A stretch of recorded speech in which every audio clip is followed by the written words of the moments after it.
آئین پاکستان آج عارف علوی صاحب صدر پاکستان کو نظر آ گیا۔ ان کو یاد ہونا چاہیے کہ انہوں نے جب صدر کا عہدے کا حلف اٹھایا تو انہوں نے سب سے پہلے پارٹی رکنیت سے استعفیٰ دیا، یعنی کہ وہ کسی پارٹی کے رکن نہیں تھے۔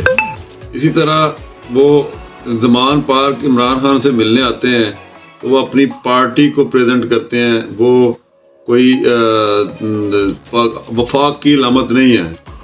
پورے 4 سال پی ٹی آئی نے پنجاب کے بلدیاتی ادارے معطل رکھے، ہزاروں کونسلر چیئرمینز کے اختیارات چھین لیے گئے، وہ بنیادی حقوق چھین لیے گئے۔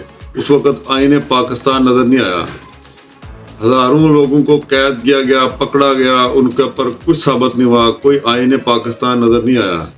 تو جناب اعلیٰ آج آپ کو آئین پاکستان نظر آ رہا ہے، اور وہ بھی صرف آپ نے جتنی زبان بولی ہے وہ ٹوٹل کی ٹوٹل ایک جماعت کے حق میں بولی ہے، حالانکہ صدر ایک جو ہوتا ہے وہ وفاق کی علامت ہوتا ہے۔ وفاق کی علامت کا مطلب وہ پورے پاکستان کی نمائندگی کرتا ہے، لیکن شاید کہ عارف علوی صاحب جو صرف عمران خان کی نمائندگی کرتے ہیں، جو پی ٹی آئی کی نمائندگی کرتے ہیں، وہ ان کو اسی وقت آئین کی خلاف ورزی نظر آتی ہے جب پی ٹی آئی کے خلاف کوئی کام ہو۔